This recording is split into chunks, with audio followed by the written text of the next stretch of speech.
Omanyi abalokole koba bakkiriza Katonda twayononeka. Katonda atadde amaanyi mu ggwe, akuwadde obuyinza, olulimi lwo lwogera ne biba, naye toyinza kusinga Yesu. Bwe yazaalibwa waaliwo okutta abaana ab'obulenzi. Katonda n'agamba Yusufu nti kwata omwana omuddusiza Emisiri. Golooza baali tebasobola kukwata Kerode ono yali agala okutta Yesu ne bamuzikiriza olunaku lumu olwo. Amaanyi ga Katonda gaali tegamala okuggyawo Kerode nti tokozesa bubi maanyi. Omuntu ono ayinza oba mubi gy'oli naye ate nga mulungi eri Katonda, nga Kerode tannatuuka kuttibwa, nga gwe olina okuvaawo wooli ogende. Si lwakuba nti oli munafu, si lwakuba nti olina Katonda, naye olese emirembe. Nze nina amaanyi, nze nja musabira oyo, nja kutula, nja bisirasira. Oli mulungi nnyo webala okusiba, naye ebimu tebyetaaga kusibwa, ebimu byetaaga kuviira. Va mu nsi yannyo, genda Mukama gy'ali kulaga. Mu kibuga ne mu kyalo omukisa gunaakugobereranga.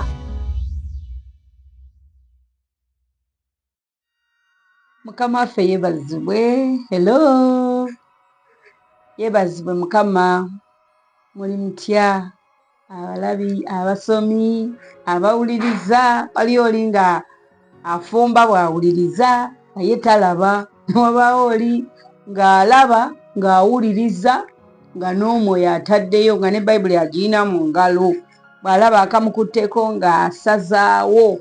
Kale mwenna mbatumirako, mbalamusizza, mwebale okuwaayo obudde bwammwe ne muwa ekigambo kya Katonda obudde. Batono nno abakola ekyo, naye bw'oba omu ku abo then oli tik. Kanzijukire bwe baserabidde mu ssula y'omwenda, twaleka nga tulina homework. Ani ajjukira homework oyo? Bw'obanga wasoma essula y'omwenda n'ogimalako paka gyesembera, kubanga homework oyo ali gye kasembera. Bw'obanga watuukayo n'ogiraba homework oyo n'omulaba, jangu mu komenti onzijukize ekibuuzo kyali kitya. Lwakuba ogenda kubba ekibuuzo, kubanga already nzize wano nga nzize for correction. Before nga tetunnatandika essuula ey'12 tugenda kusooka tuddeyo tukole correction oyo. Haleluya. Correction waffe oyo tugenda musanga mu Matayo essula ya 4. Ensonga nne yatuleeta ku kino ekibuuzo yali yakuyitibwa kyawandiikibwa. Like tusoma Bayibuli tufune ebyawandiikibwa bye tugenda okukubisa embeera. Embeera ekulumba wammanga bw'oba tolina kyawandiikibwa ogiyitamu. Nyabo, Yesu Kristo yali yeetaaga kyawandiikibwa okumegga sitaani wansi. Kati ate ggwe weetaaga ki? Olowooza weetaaga ssente? Ssente ozeetaaga naye singa ekyawandiikibwa. Emmere ogyetaaga naye singa ekyawandiikibwa. Ekibuuzo kyali nti Sitaani bwe yatwala Yesu n'amulaga eby'obugagga byonna bye yamulaga, n'amugamba nti bw'onoovunama okunsinza ebyo byonna nnaabikuwa. Nga sinina kuba kutuuka ku ansalinga ansa yaffe ng'okyagirinzeeko. Wuliriza nno, nabagamba buli lw'oba osoma Bayibuli sooka ogiggyeyo eri mu biro biri ebya Yesu ne Sitaani, gireete leero igwe ne Sitaani. Olwaleero singa gwe ali mu mbeera eno, nga gwe atudde wano Yesu we yali atudde, nga Sitaani ali mu kukema, Sitaani ali mu bikugamba. Tulina abantu, leka tusooke tugaziwe, leka tusooke tugaziyeemu, tufune examples otegeere kino ekintu nga bwe kiri. Sitaani asobolera ddala okukwata n'akulaga ebintu by'ensi eno, n'akugamba bw'onoovunama okunsinza nnaabikuwa. Naye oyina muddamu otya bw'oba tolina kyawandiikibwa? Ogenda kulwanisa ki? Masasi mu mmundu. Omusirikale nga talina masasi mu mmundu afaanagana n'omuntu atalina byawandiikibwa mu kamwa oba mu mutwe oba mu ye. Bayibuli gigule giteeke wali, gisome nga ddeyire. Buli ku makya baayo n'akanyiriri kamu waakiri k'osomayo. Buli bwe ŋŋamba buli kitegeeza Monday, Tuesday, Wednesday, Thursday, Friday, Saturday, Sunday. Monday bw'otyo buli lunaku funayo akanyiriri akapya mu ggwe. lyessasi lyoba otadde munda nti omusirikale ng'alina emmundu ng'eri empute temuli masasi talina kyasobola kukolesa mundu eyo kiba kisasalala ekimundu okitegeera yeetaaga masasi agateekemu gabeeremu ate n'okubeeramu tekitegeeza nti liri mu kyemba waliyo essaawa ng'essasi olina oddigira lijje mu kyemba kakati gwe omusomi wa bayibuli buli woosoma ekyawandiikibwa n'okiteeka mu ggwe oba otadde amasasi munda mu mundu eyo kati singa embeera ekulumba ng'ejja yeemamaaza nga yeereetaleeta gy'oli awo ng'oliteeka mu kyemba kyawandiikibwa tatatata kyawandiikibwa tatatata uliriza ggwe kati Yesu yalina ekyawandiikibwa mu ye amasasi munda nga mwegali essaawa bwe yatuuka nga sitaani amweŋŋanze yamwekuba tatatata sasi ku nnyama okitegeera nekamuleka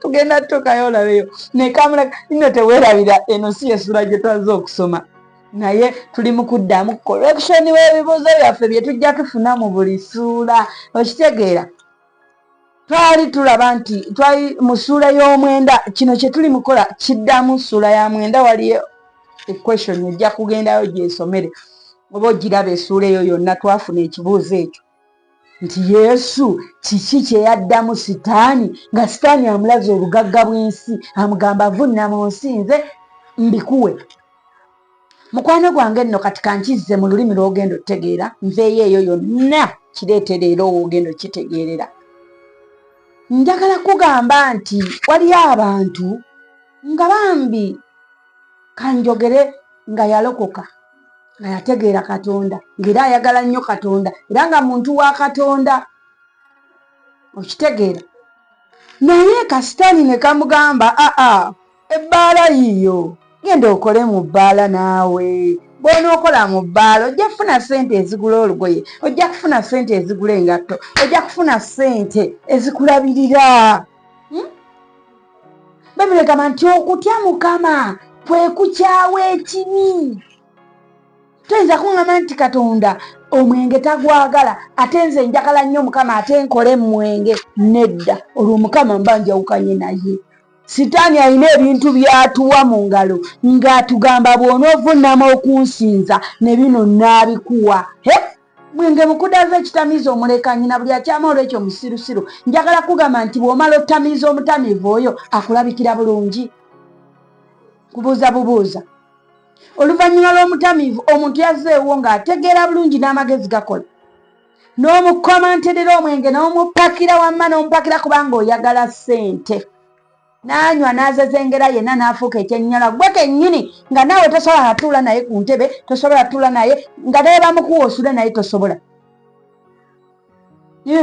oli asobola okugamba atamidde nnyo bambi talina maanyi gaddawuwe tuyamba asuleko wano n'ogamba nze sisuza bitamiivu naye nga gwe wamutamiizizza ebifaanana bityo tobisuza gwe wabikoze otyo golowooza ye Katonda bimusanyusa wadde nga gwe tebikusanyusa mbuuza kibuuzo nsonyiwa nkambuwaddemu kubanga baabanze bwe Bayibuli etugamba okutya Mukama kwe kukyawa ekibi ffe abamu ekibi twakikyawa nga ne bweba okyogerako fuka mpologoma naye nga si mu bubi oba owulira toyagala kwesembereza kifaanana ng'ekyo tetuli batukuvu nti twamalayo naye ate bye tusobola okwewala tubyewala kubanga ne Mukama agamba eri mu Yobu nti olowoozezza ku muddu wange Yobu eyeewala obubi omusajja eyatuukirira atya Katonda ayogera amazima kenjagala okugjawawo mu Yobu nti eyeewala ebintu tubyewala bwewazi gezaako ebimu byewala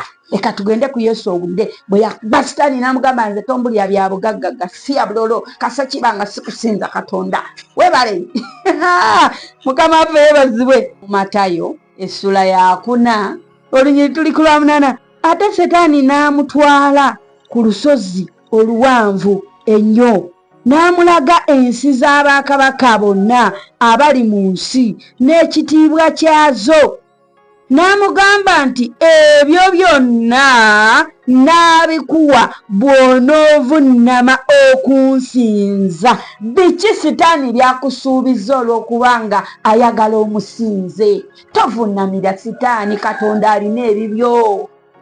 ebintu ebimu twetaaga bwetazi bigaana n'oyimirira n'ogamba nze ekitaweesa Mukama kitiibwa nze nakyo tuli tuti anti yenjogera eriwo mbu tuli tuti oba tuli tuti kati ku kino ebitaweesa Mukama kitiibwa nze nabyo tuli tuti bwotyo bw'olina okuba kakasa kibanga Katonda tafunawo kitiibwa ng'okireka tovunama kusinza sitaani olw'okuba akusuubiza nsi n'eggulu okitegeera obeere kugamba ofumbirwe omusajja alina mukazi we alina abaana be bakugatte kwabo nawe nga Katonda lwaki teyakolerayo owuwo tetwalabako Katonda ng'akola Adamu ne Eva ng'amukolerako abakazi babiri Adamu n'amutonderako abalala abakazi bana oba babiri oba basatu oba bameka yatonda Adamu n'amuwa omwoyo gumu gwa Eva yalina amaanyi n'obuyinza obukola ba Eva bana yabuyina obwo obuyinza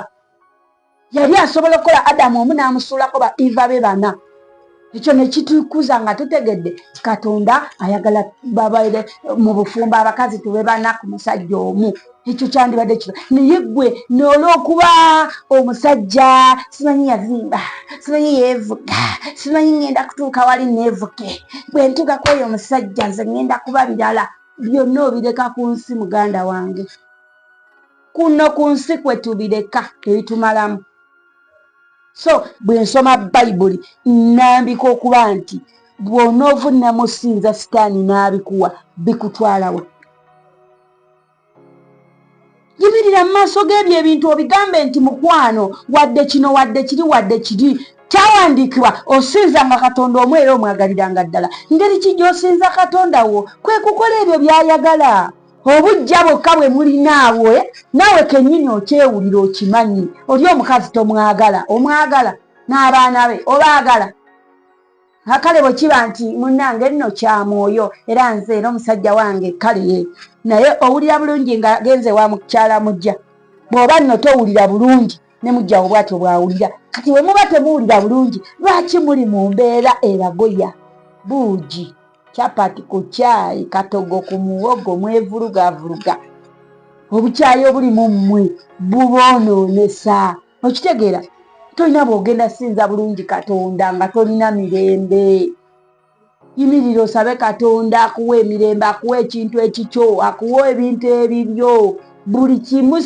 si musajja yekka n'ebintu byonna ebirala saba Katonda akugabira ebibyo kubanga abirina sitaani wuno agamba Yesu nti bw'onoovunnamu okunsinza ebyo byonna by'olabye naabikuwa mukwano ebyo byonna by'olabisa amaaso ne sitaani asobola obbikuwa ng'ovunnamye omusinza asobola obbikuwa gwe n'oweeyagala n'olowooza Katonda yakuwadde kumba oli ku sitaani gwe wavunnama wakkiriza biki by'olimu ebitaweesa Katonda kitiibwa nga naawe kennyini otya n'obyogera mu bantu biki by'okola biki by'olimu biki ebikwetoolodde nga wavunnama kusinza sitaani maama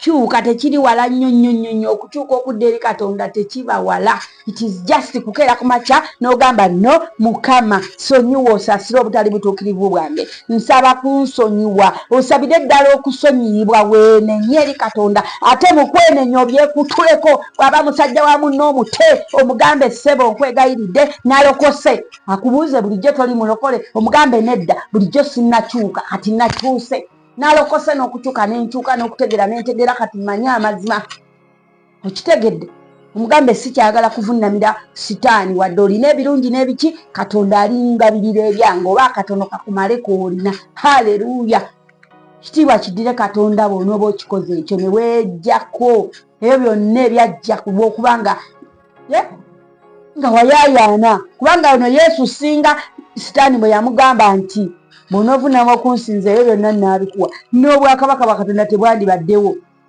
alabika teyandituuse eno ku kutulokola kuba ye Yesu yafanga nnyo ku by'omwoyo zaani eby'omubiri kati naye bw'olina obbeera fa nnyo ku by'omwoyo buli lw'olowooza ekintu kirowooleze mu mwoyo omusajja omufunye naye akuwa emirembe mu mwoyo gwo oba aliko omulala like mulwanire entalo za mubiri Mukama akuwe nnyo omukisa bw'oba otegedde ng'era ogenda kutereeza amakubo go haleluya naffe twesabira gye tuli eno Mukama atuyambe we tutateredde tutereeze tusobole okutambulira wamu ne Katonda.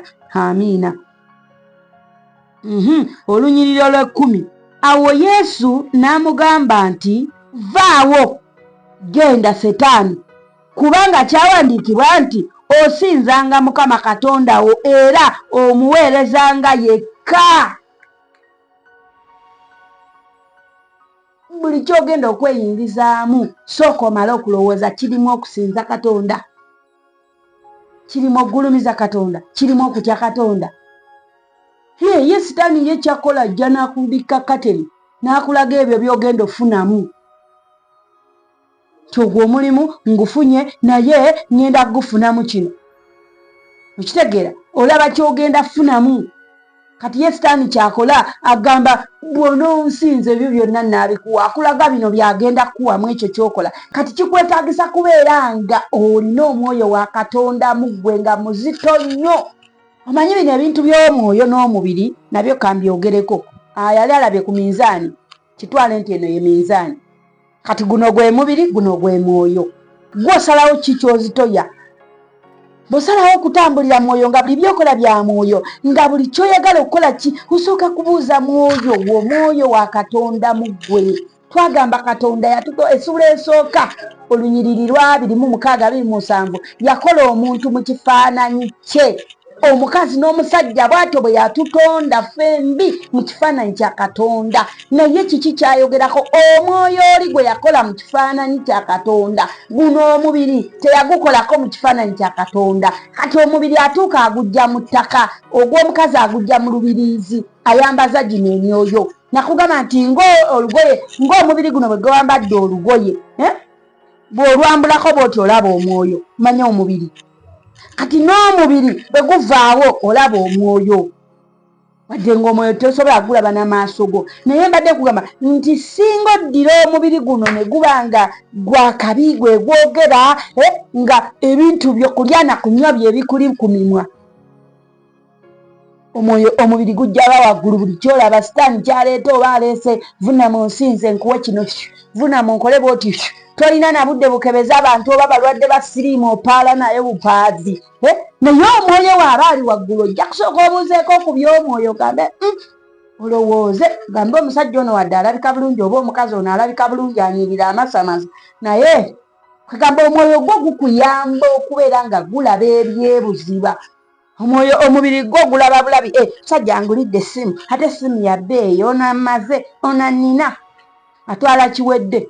Naye gwe omwoyo bw'oba ng'obirabisa mwoyo bannanga olaba buziba. Kwegamba nga tobuguma na mubiri, ng'omubiri tegukusikambula, ng'omwoyo nagwo gulina amaanyi mu ggwe. Olina obba ng'ebintu obitambulizaako mu mwoyo. Otherwise eno ensi ey'omubiri tesoboka. Eyayaanira kulya, eyayaanira kunywa, eyayaanira kwogera, kubuguma, kusiruwala busiruwazi kye kijjudde. Haleluya.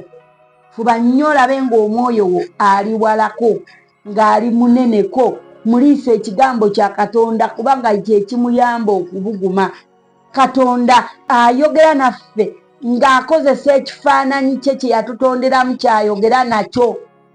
Katonda waba kyova olaba guno omubiri gwo teguwuliriza bya bwa Katonda. Omubiri kasa gubaamu ne ssente, ebirala tegwagala mmanya. Omubiri kasa gufuna olugoye olw'okwambala nonsense. Omubiri kasa gukwata essimu ey'ebbeeyi y'abalala mubeera wansi. Omubiri kasa guvuga emmotoka ey'ebbeeyi guyita mu bbanga, yajula emmotoka ogifuula ennyonyi abuukire mu bbanga. Gendako mu nsi ey'omwoyo. Eno tuyiseeyo buyisi. Essula yaffe gye tugenda okusoma gye tuliko olwaleero ya 12. Tubadde tuddamu ekibuuzo nti Yesu bwe yatwalibwa mu ddungu okukemebwa Sitaani yayambibwako ki? Byawandiikibwa bye byamutaasa. So naawe atudde asoma Bayibuli tokoze ensobi, oli ku kituufu. Buli lw'onooyingiza ebyawandiikibwa mu ggwe bigenda kuyamba okumegga enkola z'omubi. Haleluya. Tugende ku ssuula yaffe yennyini. Eyaddamu ekibuuzo ekyo n'okiddamu bulungi n'otugamba nti nga bwe tubisomye nga wekyali n'essuula. Tuba twagala bw'oba oddamu ekibuuzo kye tuba tulese oteekewo nti oba Matayo 4:3 oba nga bwe kiba kisangibwa. Otuyambe naffe n'omulabi alaba omulala alaba komenti eyo agendeyo akyesomere. Haleluya. Olwaleero nno tuli mu ssuula ya 12. Essula ya 11 mujjukire okuviira ddala emabega nga Mukama atugamba okuzaala, nti okuzaala kwa bwa Katonda, nti buli we yamalanga muzaale mwale muzaale. Tulabye abasajja n'abakazi nga bazaala. Kakati wulira nno omuzaazi gwe bayita Teera yatuzaaliddeyo Abulaamu mu ssuula eyo eweddeyo 11. Kati tuyingidde essula ya 12, Mukama ate ayita Abulaamu nti vaayo, va mu nsi yannyo ojje kutwale gye ndikulaga. Haleluya. Tuli mu kitabo kya lubereberye, so tugende straight mu ssuula yaffe eye12. Olunyiri olusooka lugambye bwe luti: awo Mukama n'agamba Ibulayimu nti va mu nsi yannyo era awali ekika kyo n'ennyumba ya kitaawo, oyingire mu nsi gye ndikulaga. Haleluya. Ibulayimu ye jjajja w'abakkiriza mu Bayibuli muno.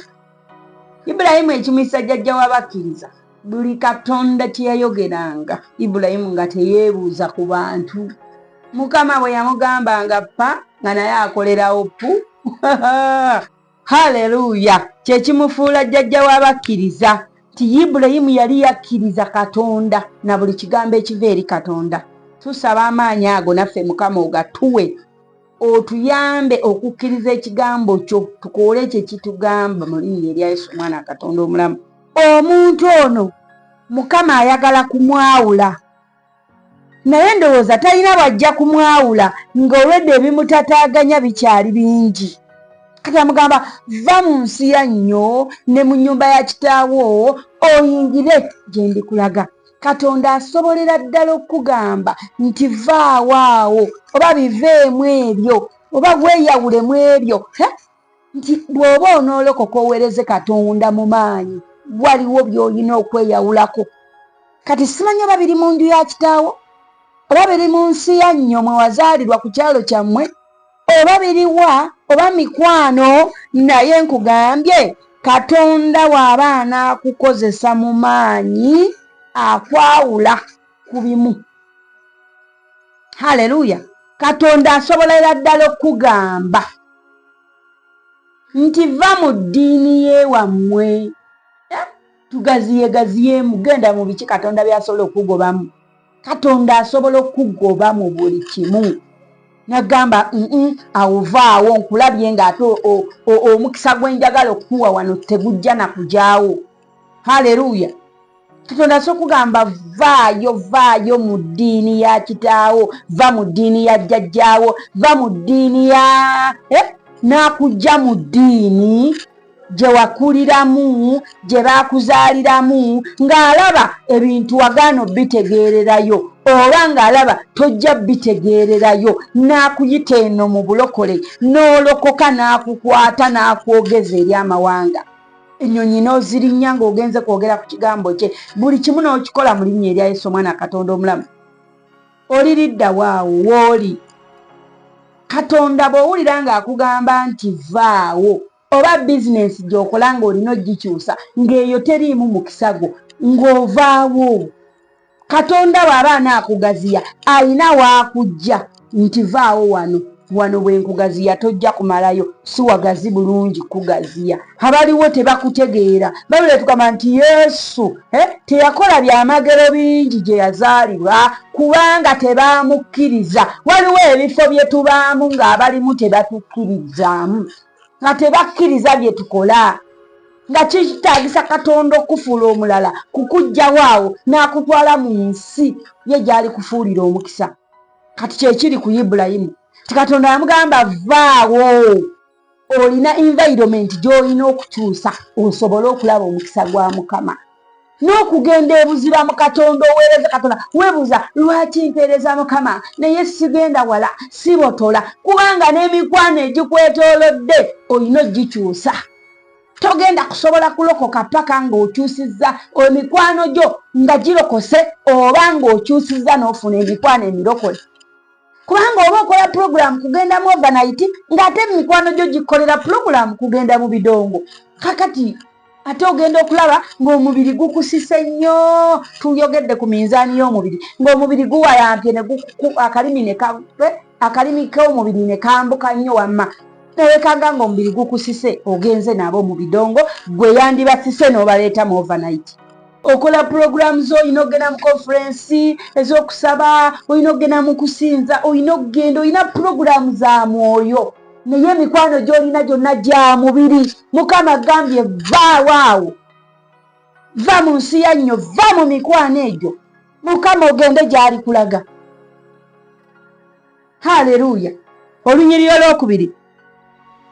Nange ndikufuula eggwanga eddene, era nakuwanga omukisa, era nakuzanga erinnya lyo, era beeranga mukisa gwe. Haleluya. Ulira nno oluvannyuma lw'okwetagguluza mu eri ebikukutte nti bw'ogondera waliwo endagaano Ibulayimu gye yayingiramu ne Mukama ng'amuyise nti va mu kika kyammwe, byonna bye yamuggyamu. Oluusi twesiba mu mbeera, ne twesiba mu bitundu, ne twesiba mu bifo, ne twesiba mu bikolwa byaffe ebikyamu nga Katonda tasobola kutusisinkanirayo, nga twetaaga tuveewaawo tugende tusemberere Katonda, kuba okusemberera Katonda kwe kukola ebyo Katonda by'ayagala.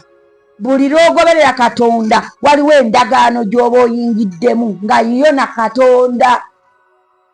Ibulayimu yayingira mu ndagaano oluvannyuma lw'okukkiriza n'awulira eddoboozi lya Katonda n'atandika otambulira wamu n'eddoboozi. Haleluya.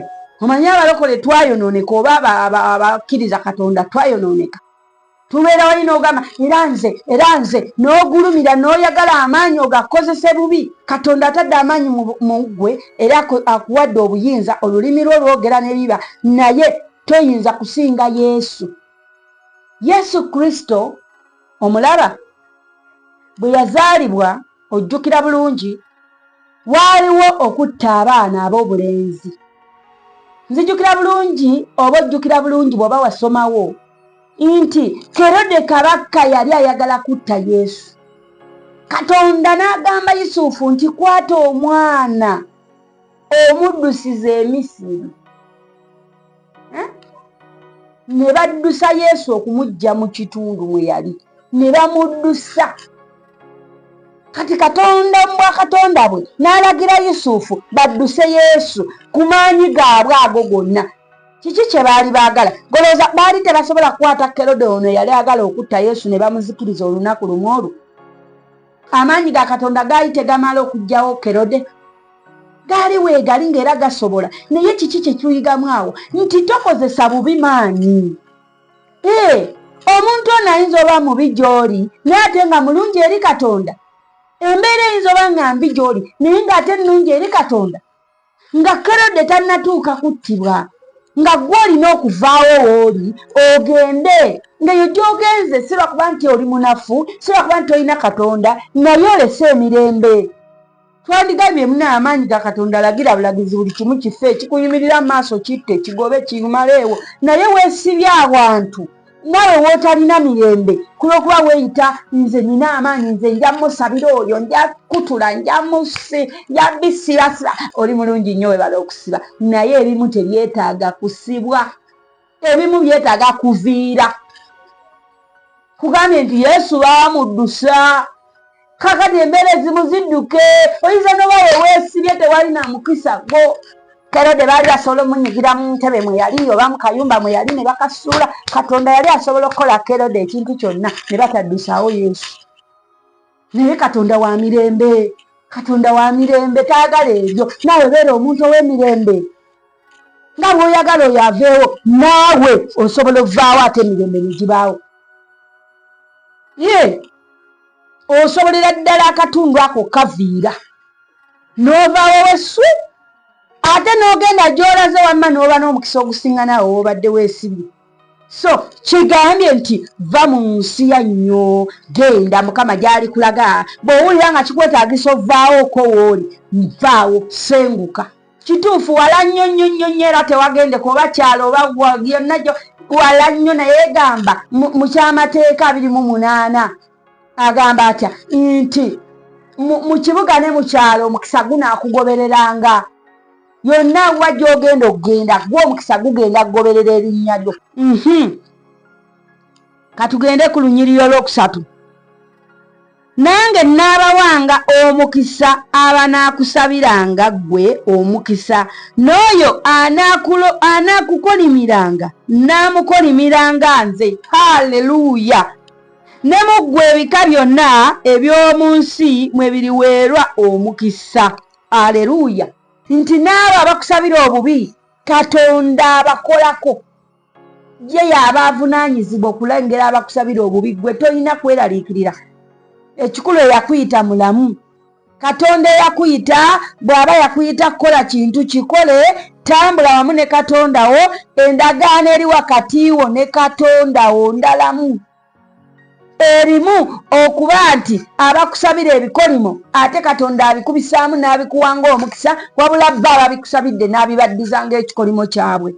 Haleluya! Nti Ibulayimu oluvannyuma lw'okusituka n'akolanga Katonda bwe yamugamba n'atambuliramu ne Katonda, Katonda ebisigadde yabimulwanirira. Mwana wa kitange, muweereza wa Mukama, bw'onootambulira wamu ne Katonda wo, entalo zo togenda kwetaaga zirwana. Zimulekere agenda zikulwanira. Kubanga oli mu ndagaano, oli wa ndagaano, oli ndagaano. Igwe oli ndagaano ya Katonda. Olutalo, omuntu yenna bw'akuteekako olutalo terubeera makati go naye, no, lubeera makati ge na Katonda, kubanga gwe oli mu kuweereza Katonda. Eyakuyita n'akugamba vaayo mu ebyo bye wavaamu ne weerekereza byonna eby'ensi eno n'osalawo otambulire wamu ne Katonda. Katonda amaaso ge gali ku ggwe, okulabirira abakulowooleza obubi, okulabirira abakupulaningira ebibi, okubalabirira abakolimira. Olunyiriri olwokuna. Bw'atyo Ibulayimu n'agenda nga Mukama bwe yamugamba. Haleluya! Kano kawulire nnyo kuba kakulu naddala ggwe omuweereza wa Mukama. Nti Abulaamu Katonda bw'amuyita n'amugamba va mu nsi yannyo, va mu nnyumba ya kitaawo, jangu oyingire gye ndikulaga, n'amuteerako ebisuubizo. Nga gwe bw'onoogamba omuntu linnyawo boodo gye ngenda gisasula. Kati ekyokulinnya booda agirinnya tayagala nakumanya oba ya mitwalo 10 oba y'ebiri, talamuza nakulamuza, talina budde kuba omusasuzi gy'ali. Akwesiga sente diriwo. Kati ne Abulaamu Katonda bwe yamuyita n'amuweerako ebisuubizo. Nti nno bw'onoovaayo mu ebyo bye nkuyitseemu, bw'onoova mu nsi yannyo, bw'ova mu kika kyo, bw'ova mu nnyumba ya kitaawo, n'ojja eno gye nkugambye nti mu nsi nange ndikuweerayo omukisa, n'akufuula mukisa. Okitegeera? N'akuza erinnya lyo, akukolimira, nze njo mukolimira.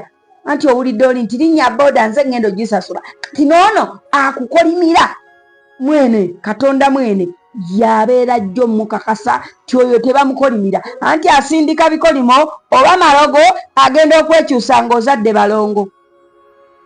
Yakuloga bugumba. Agenda owuliza nti oli yazaala abalongo. Yakuloga kufa ng'ozungira mu nnyonyi. Leero yagenze South Africa azunga kituufu weebale, naye yazungidde mu America. Alinnya nnyonyi yazifuula bigere, bw'ayagala akomawo, bw'ayagala agenda. Nga kwegamba omukisa gw'olina teguliiko kikolimo, teguliiko buyinike. Nga kuliko eyakuyita n'akutuma, n'owulira eddoboozi lyo yakutuma ng'omwesize. anti akugambye va mu nsi yannyo va mu kika kyo biveemu byonna ebikumalako emirembe oba tebikumalako mirembe oba ki bye bimanyi naye ye Mukama bw'agambye nti bw'onojja n'ompeereza nze bino na bino teweeraliikirira okulya kundekere okwambala kundekere teweeraliikirira abakolimira bandekere abalogo ennyo abeeyita abalogo bandekere abo bonna bandekere ebisigadde ebikukwatako birekere Mukama. Abulaamu yavaayo n'ajja mu nsi Katonda gy'amugambye kubanga Babuloni yalekawo yabaleka yakyekika ebika yabireka ab'ekika yabaleka yakyuka bala kuyita kuva mu ddiini giveemu ojje gyakusindisa ogenda omuweereze.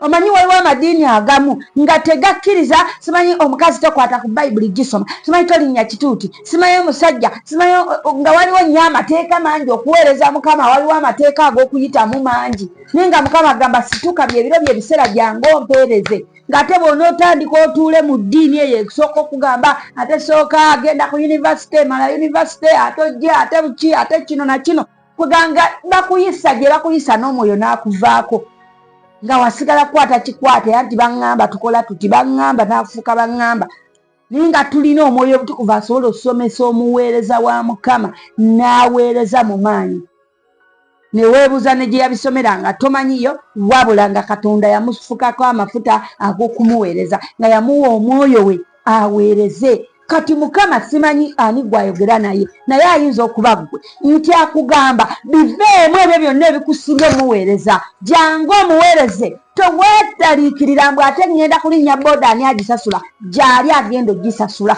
byonna bye weeraliikirira oba bakugoba wakambu kubanga anti batuyita kwonooneka obuguma omuliro gw'okuweereza Katonda ne gukwambala n'oyimuka oweereze Katonda buli omu n'atandika oyo yalokose yasiriwadde oyo yatandise ebya Katonda yagudde ddalo oyo abuulira njiri ku makubo yalaluse oyo akola kino yalaluse baleke awonye eddalu yakugambye ali wamu naawe era ali kufuula eggwanga eddene ng'amaze okufuula eggwanga eddene bagenda kukunoonya nga bamaze okukuloga ne bitakukwata bagenda kukunoonya bakubuuze naye ggwe mulogo ki gw'olina nga tubisindika tebijja ekyo tebajja kyogera nti babisindika naye kye kitegeeza oli kasita akubuuza nagamba naye ggwe ebintu obikola otya kitegeeza akugezezzaako biganye akukoppye tebikoze akwebakiridde biganye naye kati alina kwebuuzaako omubuulire w'obikola mwana wa taata omugambanga nti bwe yampita nayitaba nemuweereza kayimba kagamba Yesu bwana mpita nange nayitaba Yesu bwana mpita nange nayitaba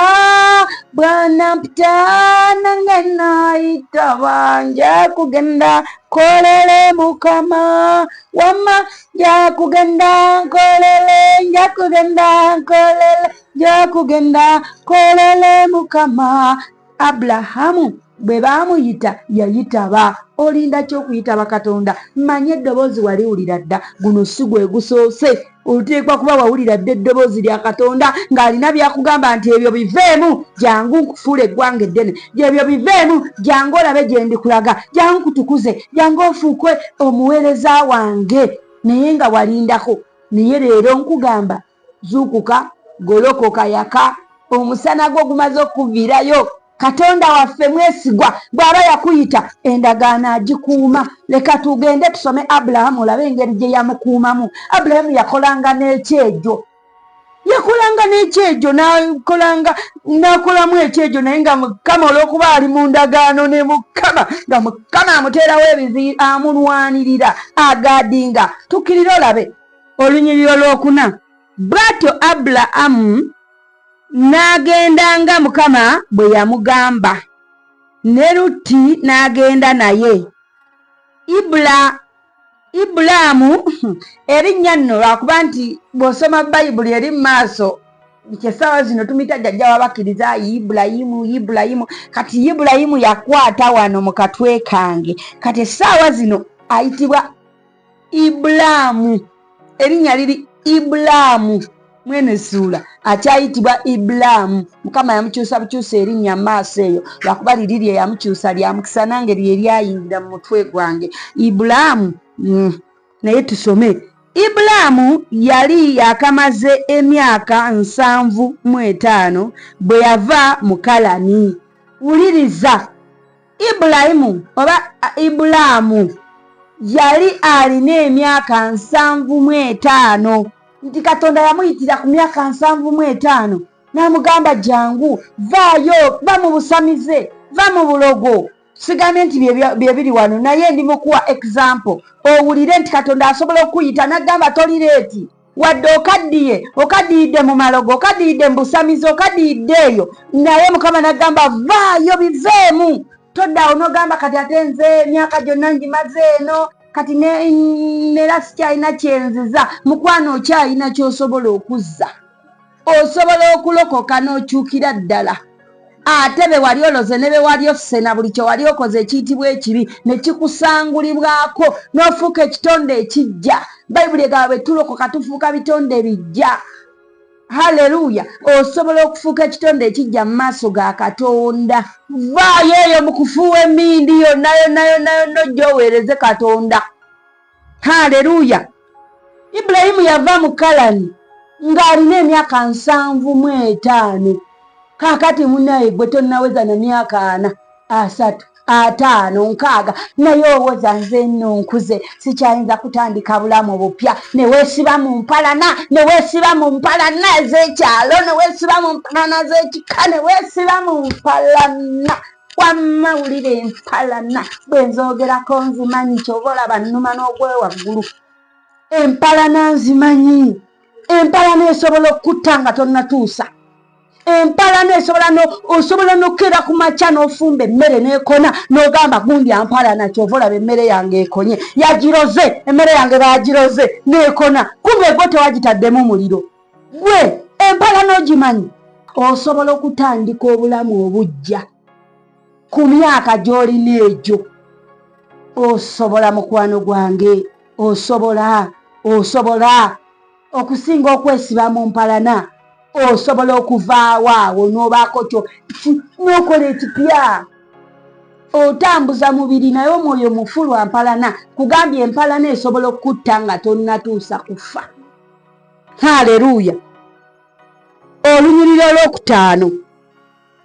Ibulayimu n'atwala Salaayi mukazi we ne Lutti omwana wa muganda we n'ebintu byabwe byonna bye baali bakuŋŋaanyizza n'abantu be baafunira mu Kalani, ne bavaayo okuyingira mu nsi ya Kanani. Ne bayingira mu nsi ya Kanani. Bw'oba ovaayo ng'ovaayo viirayo ddala n'abantu bo bennyini batwale. Bw'oba waakukyuka kubuvaamu obusamizi obuviiremu ddala n'abakwetoolodde b'obadde obikola nabo babuwulire. Bw'oba otandikira nabo basomese ekigambo kya Katonda. Twagamba tugulire abantu Bayibuli. Abantu balokoke basome ekigambo kya Katonda bakyuke bave mu kwonoona. Naye Bayibuli temunnaba zigula abamu nga mulina ozigula muzireete wano temunnaba. Ate ne oba togireese wano twasaba nti gulira oyo akuliraanye mugulire Bayibuli. Wano tuyite ezo ng'oli agamba nze nina ssente ezigula naye siina budde bugenda zigaba. Kati gwe wammagula leeta wano ffe tuzigabire abantu balokoke. Naye gwe asobola ogigula bw'oti n'ogiwa omuntu, gigule ogigabe. Ate gw'ogigabidde mufeeko agisome, mu budeebude agisome ategeere Katonda. Ye Mukama ajja mulokola mu linnya lya Yesu oluvannyuma lw'ogisoma. Haleluya! Tuve mu bintu bye tukola ebitagasa Katonda, tujje. Eno ensi ya Katonda erimu ebisuubizo. Ensi y'okuweereza Katonda erimu ebisuubizo. Alwana entalo z'otasobola na kulwana. Olw'omukaaga, Ibulayimu n'ayita mu nsi n'atuuka mu kifo kya Sekemu ewaali omuvule gwa Moole, era Omukanani yali mu nsi mu biro ebyo. Mukama n'alabikira Ibulayimu n'ayogera nti ezzadde lyo ndiriwa ensi eno. Haleluya!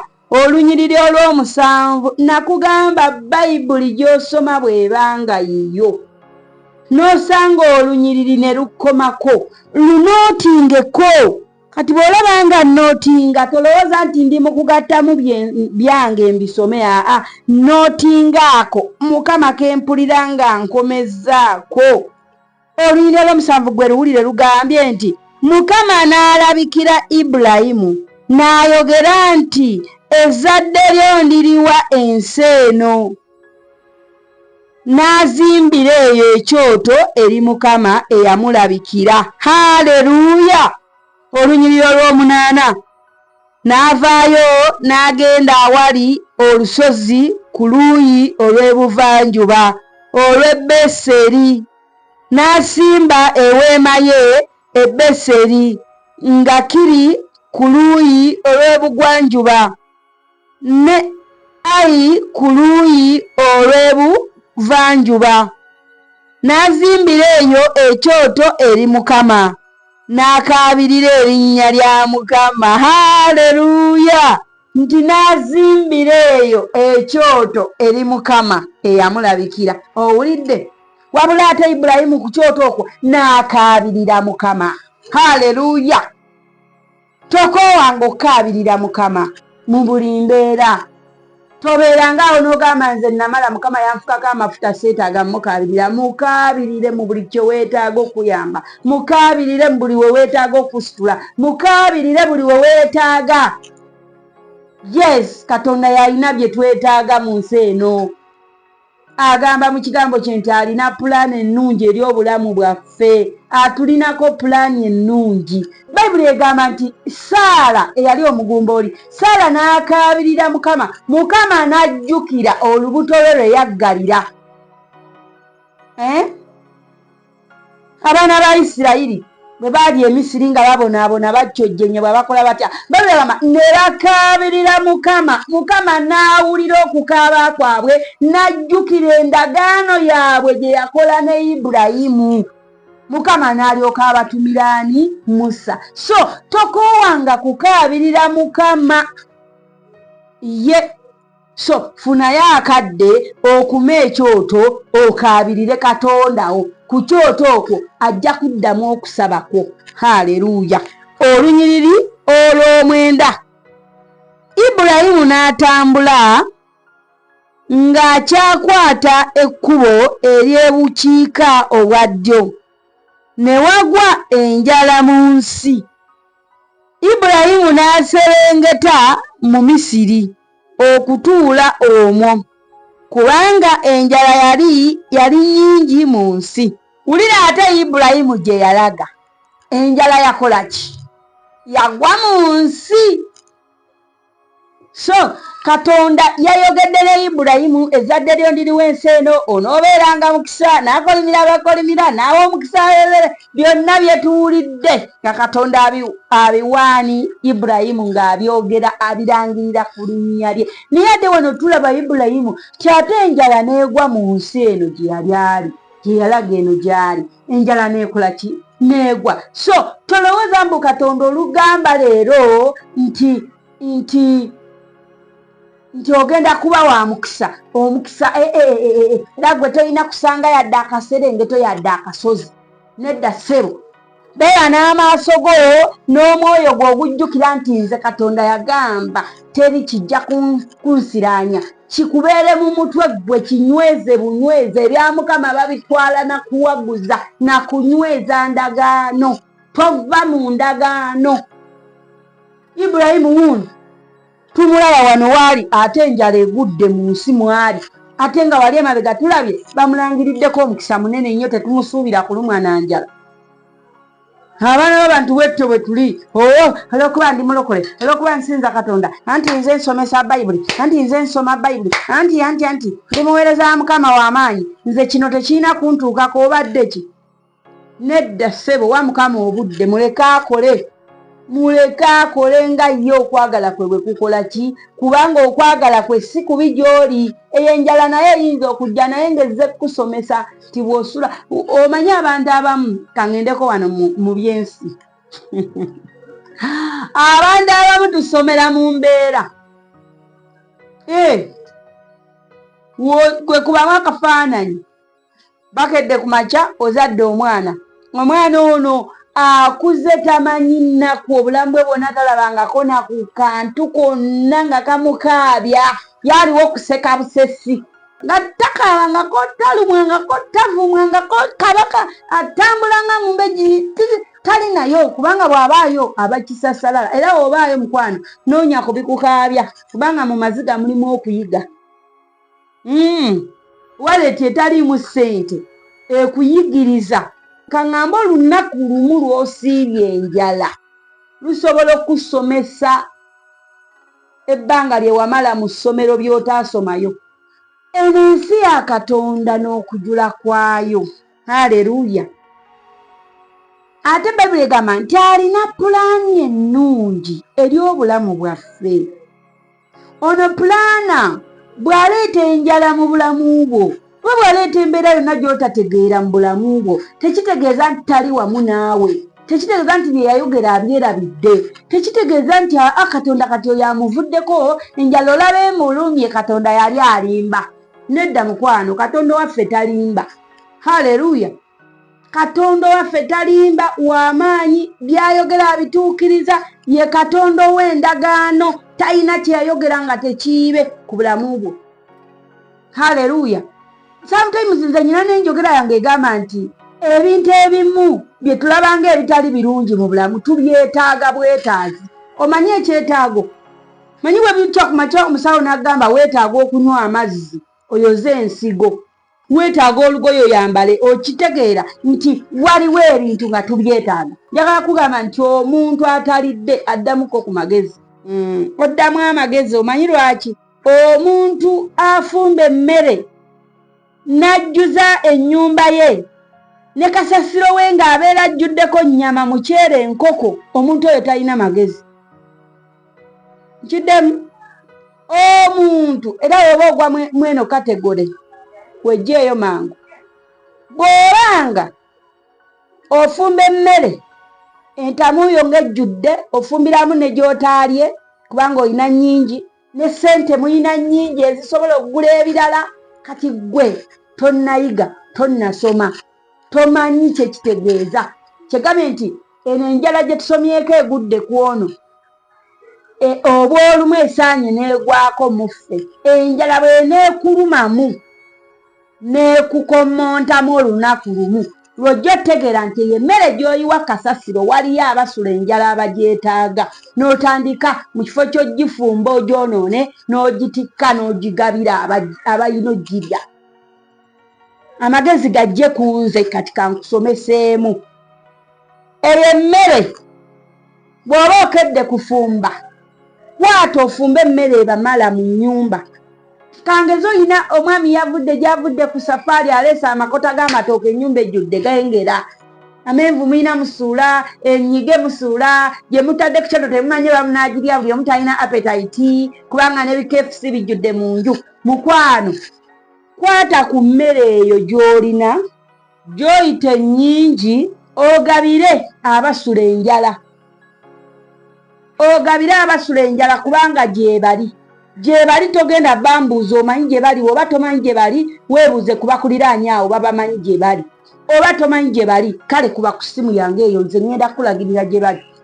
Ŋŋenda kutwalayo mu abo abantu abasula enjala abatalina kyakulya, obayambe kuba ffe Mukama eyo gy'atuyisizza, tuyisemu eyo embeera eyo sula enjala, tugisuzeeko ne tusulira ebiberenge n'amazzi, nabyo ne bibula n'ogamba kanneebake, n'ogamba ekyemisana ndidde ekyeggulo simanyi. Okitegeera?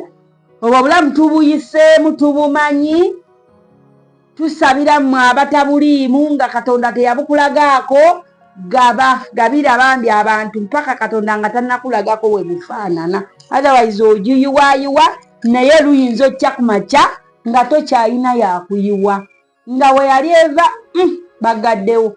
Kiki n'ekyo kye kituyigiriza nti Mukama olw'okuba akuyise, omulimu gwe gutandise, oluusi oli mu kuzimba kanisa ozimbira Mukama naye gwe olowooza nti eyina kubeera ku museetwe. Nedda bambi, waliwo olumu enkuba lw'etonnya omusana ne gwaka. Kati enkuba bw'etonnya kkiriza nti enkuba etonnya, omusana bwe gwakakkiriza nti omusana gwase, kiki kyengezaako gaziya wano? Ngezaako okugaziya nti teweeraliikirira oba enjala egudde. Ono wuuno yaserengeta Emisiri, kyokka Emisiri gyaserengeta bwe tusoma okukkirira wano tugenda kulaba yaserengeta na bulimba. Yaserengetayo na bulimba. Wulira omuweereza wa Mukama ava okukola endagaano ne Mukama era asazeewo okutambula ewamu ne Mukama. Wulira ebisoomooza bwe mubimusisinkanye. Leka tukkirire tusome owulire bwe yamuleetera n'okulimba enjala. Waliwo ebisoomooza ebijja mu bulamu bwaffe ffe abaasalawo okuweereza Mukama naye tubiwangula tutya? Tubiwangula tutya? Nakwesabira. So kokabadde kagambo ka magezi kayisizaawo buyisa ng'okuwa ku magezi. Katugende ku lunyiriro lw'11. Awo bwe yali ng'anaatera okuyingira mu Misiri, n'alyoka agamba Salaayi mukazi we nti, laba mmanyi nga oli mukazi mulungi okulaba. Kale Abamisiri bwe balikulaba kye baliva boogera nti oyo ye mukazi we, era balinzitanze naye ggwe balikuwonya mulamu. Haleluya! Ono omusajja Ibulayimu yawasa omukazi nga nalulungi, beautiful, naye amwewulira. Alabira ddala ng'ono omukazi gw'alina tewali musajja asobola mutunulako n'asigala nga tamwegombye. Nti enjala n'emulumba Ibulayimu. Bwe yamulumba wulira amagezi ge yasalampanya akwate mukazi we ne bakkirira mu Misiri.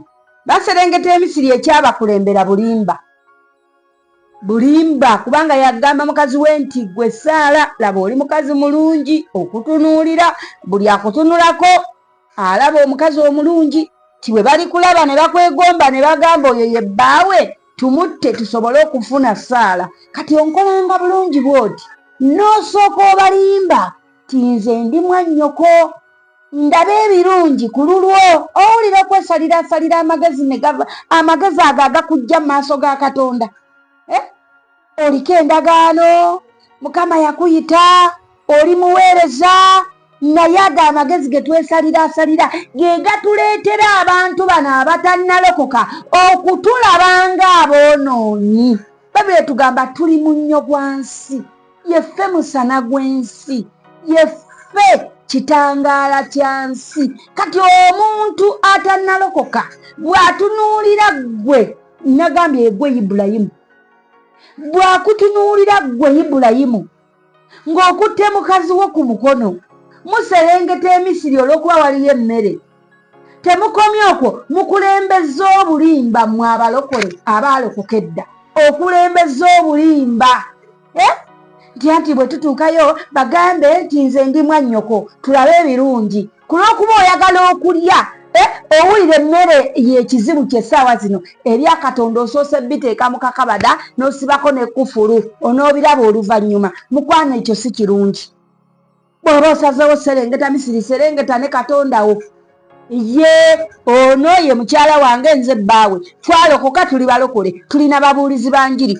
Waakiri banaakuwaayo akatono nga bakakuwadde lwa kirabo kya kubuulira njiri okusinga okutwala obulimba. Obaleke nga beewuunya ono mulokole oba si mulokole. Njogera naawe mulokole, tulina ebintu bye tukola ne byesittaza abatulaba ne bagamba oyo muweereza wa Mukama oba nedda. Anti nga naawe amagezi osala masaleesale, bukyalampanya obulamu okubaawo. Gwe obuulira enjiri abantu balekerawo okulimba, ate gwe bwe kituuka ku kulya oyagala kusooka kulimba ofuna ekyokulya. Gwe obuulira enjiri abantu baleke obwenzi, naye naawe amaka go bwe gaatabuka ate wayingira bwenzi. Gwe obuulira enjiri abantu bave mu bibi, naye naawe bw'oyingira embeera bw'ogitomera bw'oti nga tokyalina kyakkola, weeyiyiza amagezi ago agagikujjamu nga gakontanira ddala ng'era oli bw'akulaba agamba mulokole yakoze ekyo. Bw'abanga oyo mulokole nange awo ndi mulokole. Anti bwe batyo bebagamba oyo bw'aba mulokole nange then ndi mulokole kubanga basinziira ku bikolwa byo. Uno Ibulayimu enjala egudde asazeewo aserengeta e Misiri, ate mu kuserengeta e Misiri akulembeza obulimba, si kirungi. Haleluya. Atugende ku Lunyiriri 13. Oyogeranga nkwegayiridde nga gwe oli mwannyinaze, ndyoke ndabe ebirungi ku bubwo, n'obulamu bwange buwone ku bubwo. 14. Awo Ibulayimu bwe yamala okuyingira mu Misiri, Abamisiri ne balaba omukazi nga mulungi nnyo. Haleluya. Saala yali mukazi mulungi. Omanyi lwaki? Nange kati ndi mu bisoma wano nti olw'obulungi bwa mukazi we naye bw'atya amugambye akakodyo ke baba bakozesa. Laba era nga Ibulayimu bwe yakirowooza bwe bayingira bati e Misiri, era ng'omukazi mulungi, abasajja ne balaba nga Saala muki nga mulungi nnyo. 15. N'abakungu ba Falaawo ne bamulaba ne bamutendereza eri Falaawo, ne batwala omukazi mu nnyumba ya Falaawo. Haleluya. Hulira abakozi ba Falaawo babire bayise bakungu ba Falaawo ne balaba Saala ne bamutendereza eri Falaawo, ndooza ne bamugamba waliwo akakyala akazze wano. We abasajja mwemanyi eyo nkola yammwe. Omuwala ayingira ku kyalo nemwesunako, wali wazzeewo akawala, newagundi wazzeewo eggaali, wazzeewo emaali, muziyita namaali. Mukama abalokola okwako okwo. Ogwo omwoyo gw'okwaka ng'osazaamu mu linnya lya Yesu. Tuuka ekiseera nga newomulaba anyirira bitya, omwoyo yakusukkuluma ng'omubiri takyakuwangula. Titojja kumpa g'oli wa kuvunda, tojja kumpa g'oli wa kufa. Oyagala owangula omwoyo gwange gukyawe Katonda, kyokka ng'olunaku lw'olifa osigala wano ng'ovunda, osigala wano ng'ovunda. Omwoyo yasisinkana Katonda, laba bwawoza ne byatasobya bagumusinga ng'ayokebwa. Omubiri ogwo gukuwaga naye gugenda mu ttaka. Omwoyo gugenda osisinkana Katonda, guyambe guleme okwonoonera wamu n'omubiri. Okulya mulokole kuleme kutwala mu nsobi, otuuke okwegaana mukazi wo n'abaana bo na biki. Omukazi bw'asanga omusajja amukwanya asobola okugamba abo sinze mbazaala, mwe mumpite senga, ngambye mumpite senga. Abo baana ba mwannyinaze ng'abaza kufuna bufumbo bupya ne yeegaana abantu be. Sigala ng'oli mulokole, oba njalezze sigala ng'oli mulokole. Tetuganye oba Emisiri serengetayo n'amaanyi, genda okole bakuwa ekyokulya. Naye ate tokulembeza bulimba ku lw'okuba oyagala kuyisaawo. Baabano kapo mwami na mukyala basazeewo bayingire mu bulimba, kyokka jjukira baava kukola ndagaano ne Katonda. Bw'oba wakkiriza otambulire wamu ne Katonda, waliwo by'olina okwerekereza. Okitegedde? Kati enjala ne bwejja sigala ng'oli mutuukirivu mu njala, sigala ng'otambulira ku kigambo kya Katonda. Oba maka gatabuse oba kiki kitabuse, sigala ng'otambulira wamu ne Katonda. Haleluya. Oleme kufaanana ono eyalimbamu kaawa asobole okufuna ekyokulya.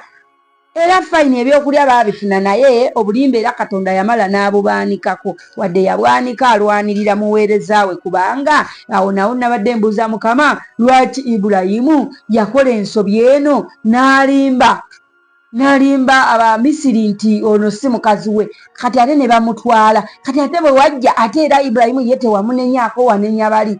Olunyiriri 16. N'akola bulungi Ibulayimu ku bubwe, n'aba n'endiga n'ente n'endogoyi ensajja n'abaddu n'abazaana n'endogoyi enkazi n'eŋŋamira. Olw'e17. Mukama n'abonyaabonya Falaawo, gamba munno nti owulira bakutte mukazi wa Ibulaamu, anti erinnya nabagambye linsumbuwa olw'ensonga eri tumuyita Ibulayimu mu future. tumuyita Ibulayimu ate olwaleero sawa zino wetuli akyali Ibulaamu kati linsumbuwa naye kantereere njadinyweza erituwulidde nti Ibulayimu enjala yagwa mu nsi mwe yali. Ibulayimu n'asala amagezi ne baserengeta e Misiri ne mukazi we. Misiri ki gw'oserengeseemu gwamumanyi ng'onoonya bubudamu.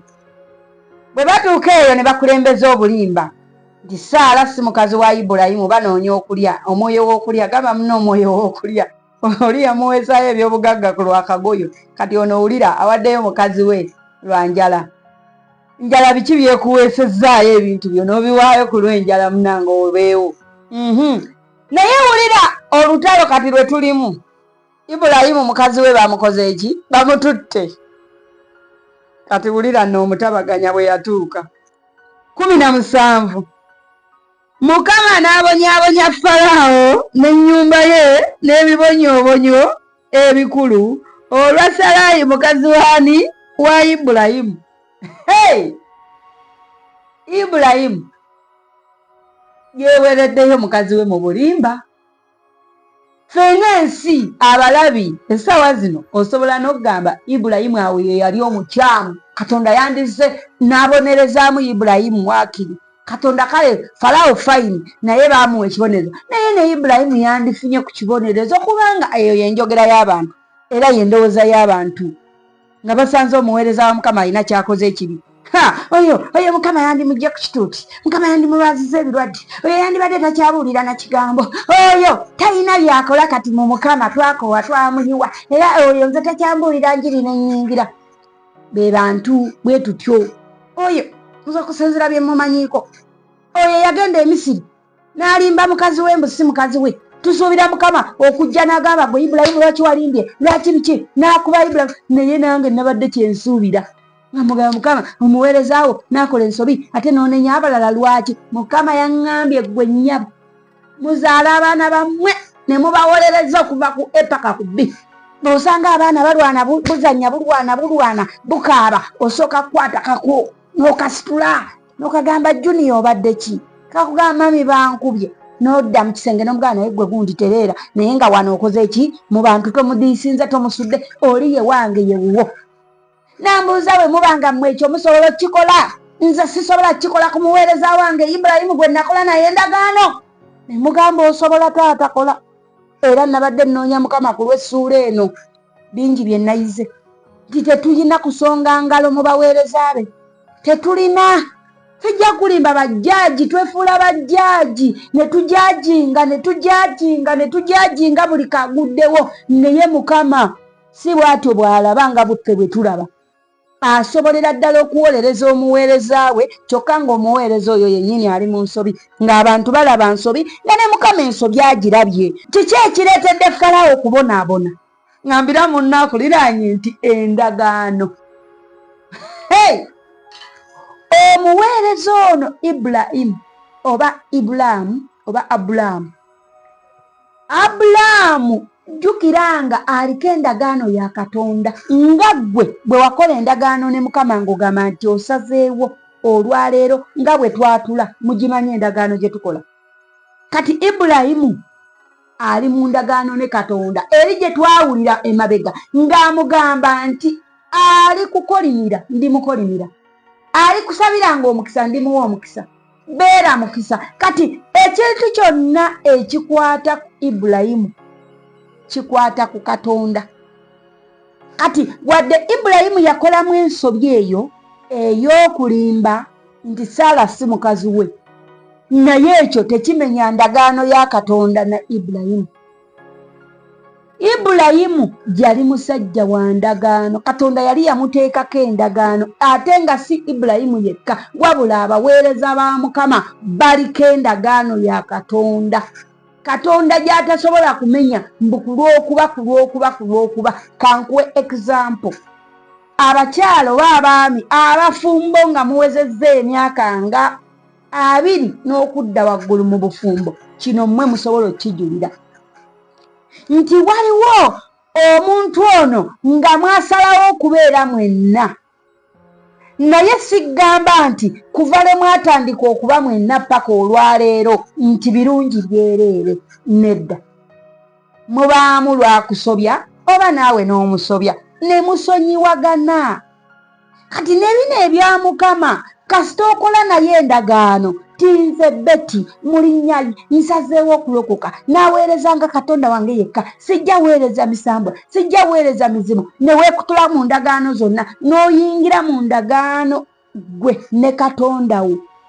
Waliwo Katonda byakusonyiwa, waliwo byokola Katonda n'abikusonyiwa busonyivu. Olw'okubanga bwe tutandika okuweereza Katonda, olw'okubanga bwe tumusembera, olw'okubanga ekituleeta ewamu ne Katonda era ndagaano, Katonda yasalawo okutambulira ku kutusonyiwa.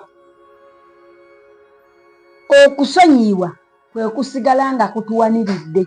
Otherwise singa Katonda yali tatusonyiwa, ne Ibulayimu wano we yandikomye, kuba yali akoze obulimba maaso ga Katonda. Waliwo yali akumanyiiko mu buto nga olina ke wakola ak'obuto n'akugamba oyo tasaanira, oluusi waliko mu bibaalo olokosa otandise obuulira enjiri, buli omu ajjukira biri bye wakola. Abantu bo bwe batyo, bo tebasonyiwa, batono nnyo abasonyiwa, naye ye Katonda asonyiwa. Lwaki? Ayagala endagaano ye naawe ereme okutuka. Usigala ku lw'endagaano akusonyiwa ne mugenda mu maaso. Mukama yeebazibwe. Katonda bw'aba yakugamba nti agenda kuba wamu naawe, kkiriza nti agenda kuba wamu naawe. Katonda asobolera ddala okuyimirira ku ndagaano n'akutaasa. Tinnaabawanga omukisa banaakusabiranga omukisa, n'abakolimira banaakolimiranga. Owulira Falaawo akutte ku mukazi wa Ibulayimu. Jjukira Ibulayimu wa ndagaano, Ibulayimu wa bisuubizo. Mukama tasobola muleka batwale mukazi we bwe batyo nga yamusuubiza omulwanira.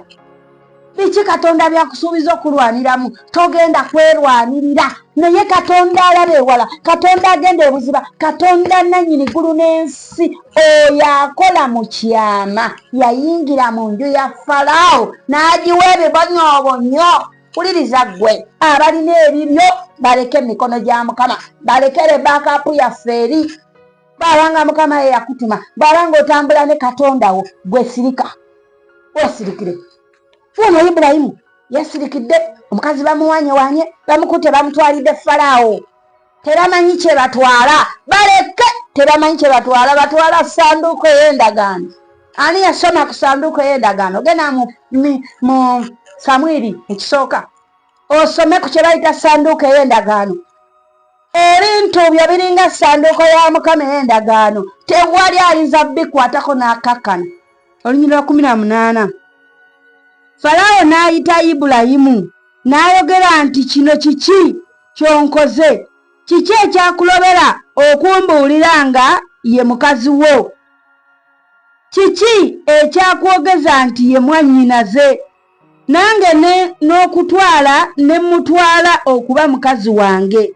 Kale kaakano laba mukazi wo omutwale weegendere.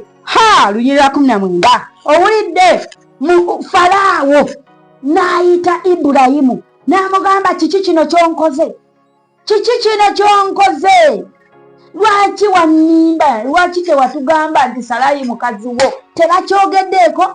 Tewali akyo. Oba yafuna kirooto, Bayibuli teyakirambika wano. Oba yafuna kirooto, oba yafuna kwolesebwa, oba yali alya mmere n'alabamu erinnya Ibulayimu andi Saara ze yawa bafumbo. Gwe simanyi ngeri ki gye yakitegeera, naye ekirungi yategeera nti Salaayi muka Ibulayimu si mukazi we. N'amukwata n'amuddiza Ibulayimu. Nange njagala embeera zonna zitegeere ebyaffe zibituddize mu linnya erya Yesu omwana wa Katonda omulamu. Haleluya. Olunyiriri olwabiri. Falaawo n'amulagiririza abasajja ne bamuwerekerako ye ne mukazi we ne byonna bye yalina. Haleluya. Mukama yeebazibwe. Mukama yeebazibwe. Sula ekomyawo ku lunyiriri lwabiri. kama abawe nnyo omukisa. Essula ebadde ya 12 naye temwerabira nti tusaba okugulira abantu ku bayibuli. Bw'oba olina obusobozi mukwano obusobola otugulirayo bayibuli oba emu oba bbiri oba ssatu oba nnya oba ttaano oba mmeka, mu bungi ne mu butono bwonna bw'osobola tugulire tuzigabire abantu basome bayibuli. Haleluya. Naawe ng'oli eyo weetaaga bayibuli ng'era ekikulemesezza okulokoka oba okubitegeera tolina bayibuli, tolina na ssente zigigula, kuba ku ssimu ku nnamba y'essimu eri awo ku screen tugenda kutuusaako bayibuli. Ekirala kye muba temwerabira kwe kusubscribinga okwate mu kade otereze notification eyo waliwo awali all otikingemu so that buli kye tuteekayo kijja nekikugamba leero bataddeyo. Soma ekigambo kya Katonda kitukyuse kitulambike. Haleluya. Temwerabira nga 31 Desemba tuli ku kyalo kye bayita Kabira kakiri Mityana district Manyi sub county Namutungu parish. Tugenda kusoma bayibuli olunaku olwo nga 31 Desemba ekiro ekyokusoma bayibuli. Gamba akuliraanye n'akuliraanye tusisinkaneyo tuzisome mu buliwo tubikule tusome tutegeere Katonda kyagamba. Haleluya. Mukama abawe nnyo omukisa era abankumire. Essula ebadde ya 12. Bye bye.